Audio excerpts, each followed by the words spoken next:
When Barcelona splashed the cash on Dani Olmo, it raised some eyebrows. £60 million on a 26-year-old who played in a position that Barcelona was already stacked in. We'll bring in Dani Olmo because he'll go alongside Gundogan, he'll go alongside Pedri, he'll go alongside Gavi, and I'm saying that's fine. Who the hell is going to defend? Sure, he had just come off the back of a fantastic Euro campaign where he was one of the top goal scorers. Dani Olmo! They've turned it around! Yamal, the next generation. That's it! Dani Olmo!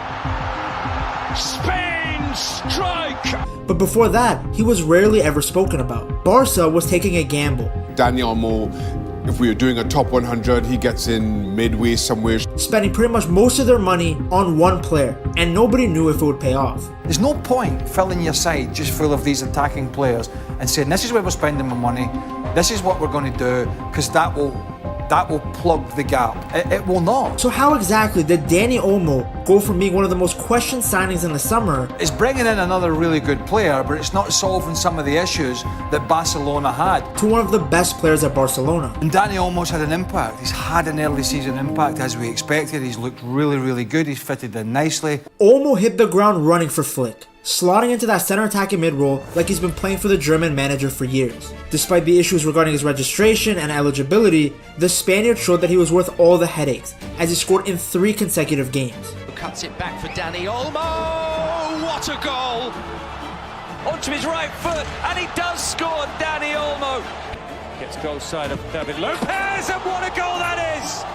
What a start to the second half! Within 3 matches, anyone that had questioned his signing or thought he was being hyped purely because of the Euros was silenced. It shouldn't really have come as a surprise that he was so comfortable right away, because at the end of the day, he is a product of La Masia. That's where he developed his skills and tactical awareness, learning at the academy that has produced so many talented players. Now, a technically gifted midfielder at La Masia, that's not something new.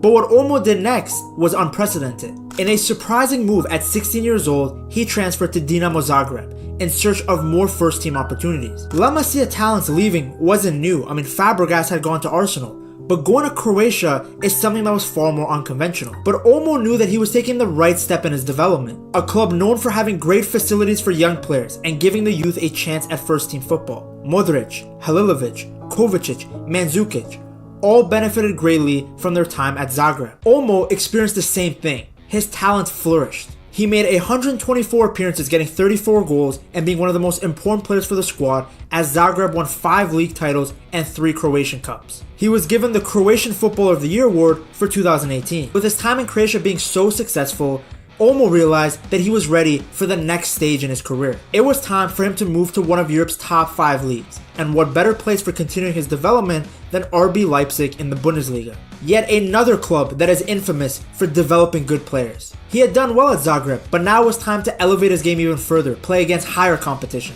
Despite joining the club mid-year in January, he immediately made an impact, scoring the only goal for Leipzig in a 3-1 defeat in the DFB Pokal to Eintracht Frankfurt. In the league, he picked up a goal against Köln and scored a brace in a 2-0 win against Hoffenheim. He was also instrumental in Leipzig's run to the Champions League semifinals and scored the opening goal against Atletico Madrid as Leipzig progressed to the semifinals of the competition for the first time in the history of the club. At Leipzig, not only had Olmo shown his playmaking abilities, but also his versatility. Across 4 seasons, he had made 148 appearances, scoring 29 times and providing 34 assists. He was able to play in any role that was needed from him, whether it was on the wing, central midfield, or a false 9. Wherever he played, he excelled. No better example of all of his qualities in action than his hat-trick against Bayern in the 2023 German Super Cup. But his time at Leipzig also revealed the biggest issue in Olmo's career, the dark side to his game. The reason that no other top club had come in for him, despite how good he looked both in Croatia and Germany. The main reason that people like myself were hesitant when Barcelona spent so much money on him. Olmo is very injury prone. His career has been filled by a series of injuries that have raised concerns about his durability. Since 2021, Olmo has faced so many different setbacks, from muscle injuries to knee issues, shoulder dislocations. During the 2023-2024 season, he missed 29 games due to 3 significant injuries: a knee injury, joint dislocation, and muscular problems. The season before that, he missed 13 games over 49 days with an inner knee ligament tear. Then he got a torn muscle fiber, which caused him to miss 7 games over 35 days. So in total in the 2023 season, he missed 20 games. Then in the 2022 season, due to a torn muscle fiber, he missed 9 games. Then he got the same injury from November 18th to December 27th, missing 8 games. Then he also got COVID, and then he got a cold. But that was a total of 19 games missed just in the 2022 season. You see, nobody had ever doubted Olmo's talent. You just have to see him touch the ball once to know that he has that star quality. But his injury history was a concern. I mean, it still is a concern. He literally picked up a muscle injury very shortly after his first few games for Barca. Injuries are the worst thing because not only does it impact his availability, but it also hinders his development and consistency. As a Barcelona fan, you don't have to look further than Pedri to see how injuries can hinder a player who has world-class abilities. On top of that, at the time, I had no idea the club was planning on getting rid of Gundogan after just one season. So to me, it seemed risky to spend that much money on a player who has a terrible injury history, who's just a slightly different profile than guys like Gundogan, Fermin Lopez, and Pedri, all three of which could play that number 10 role. Pedri had literally been playing that role for the Spain national team. In fact, Olmo doesn't get the opportunity to shine in the Euros if Pedri doesn't get injured. Then you have Fermin Lopez, who showed at the Olympics that he's ready for more responsibility. It just seemed like a massive gamble to me. I mean, it still is. He got injured literally as soon as he started playing,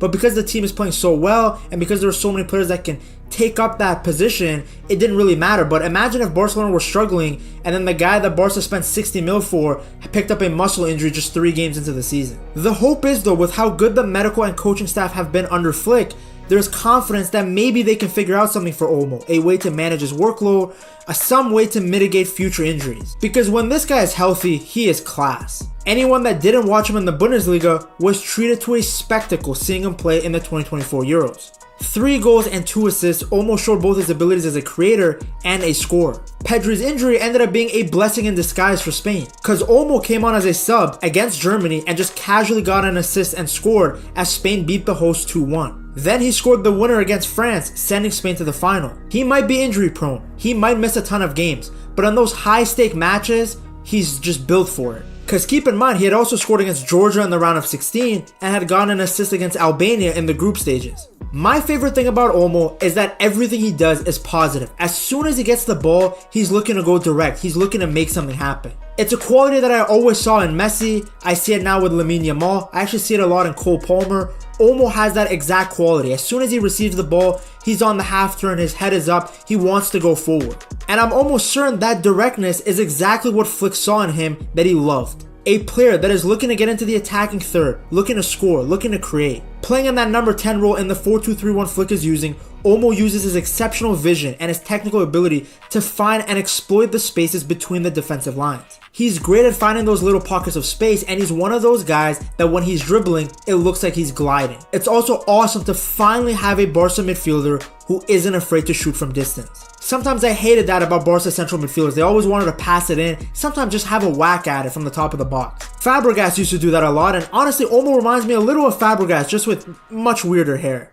Olmo's return to Barcelona is both a homecoming and a new challenge. His talent is undeniable. We have already seen what he can do under Flick. The trick will be keeping the Spaniard healthy for a whole season. He can do everything that you're looking for in a center attacking midfielder. He's efficient, he can show up in big matches. I'm not joking when I say that on his game, when he's healthy, when he's playing at the top of his level, he is genuinely one of the best players in the world. He's honestly like a skinnier De Bruyne. He just gotta stay healthy. That's literally the only weakness in his game. He just has to stay fit. Olmo isn't the only bright thing about this Barcelona side. In fact, the entire team looks scary. To see how good every single player is and what Flick has done to rejuvenate this Barcelona team into being a European powerhouse again, you have to check out this video right here.